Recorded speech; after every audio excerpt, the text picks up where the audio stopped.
राजकोट किल्ल्यावरील प्रकार हा गृह खात्यावर थुंकण्याचा प्रयत्न आहे। फडणवीसांना गृहमंत्री म्हणून लाज वाटली पाहिजे, पोलिसांवर फक्त हल्ले करण्याचं शिल्लक राहिलं होतं, अशी टीका देवेंद्र फडणवीसांवर संजय राऊतांनी केलेली आहे। तर राऊतांनी पोलिसांबाबत उद्धव ठाकरेंची भाषा ऐकावी, पोलिसांनी भाजपची भांडी घासावी असं उद्धव ठाकरेंची भाषा आहे, असं उत्तर नितेश राणेंनी दिलंय।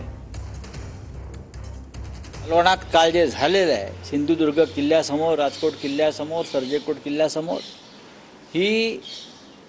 हा गृह खात्यावर महाराष्ट्राच्या थुंकण्याचा प्रयत्न आहे। देवेंद्र फडणवीस गृहमंत्री म्हणून त्यांना लाज वाटली पाहिजे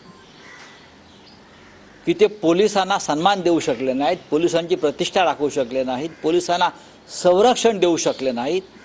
खुलेआम भर रस्त्यावर पोलिसांची वर्दी फाडण्याचा प्रयत्न झाला। फक्त आता पोलिसांवर तिथे हल्ले करण्याचंच बाकी होतं। पोलिसांच्या तोंडावर थुंकण्याचा प्रयत्न काल झाला। 10 वाजता महाविकास आघाडीचा मोर्चा निघणार होता। 10ची अधिकृत त्यांना वेळ दिलेली, 12 वाजता राणे साहेबांना प्रशासनाने वेळ दिलेली, असं अधिकृत ठरलेलं। 10 वाजता त्यांचा मोर्चा न सुरू होता त्यांचे नेते मंडळी आले 12 वाजता, आणि म्हणून ते एकत्र तो विषय ते अगर 10 वाजता त्यांनी अगर त्यांचा मोर्चा सुरू केला असताना 10 ते 12 पर्यंत सगळं उरकलं असतं, आणि मग 12 वाजता राणे साहेब आले असते। मुळामध्ये आम्हाला या विषयाचं राजकारणच करायचं नाहीये, कारण हा छत्रपती शिवरायांचा विषय आहे। इथे INS विक्रांत युद्धनौका आमची, त्या युद्धनौकेच्या व्यवहारात सुद्धा वाचवण्याच्या नावाखाली भारतीय जनता पक्षानेच पैसे खाल्ले, 58 कोटी रुपये।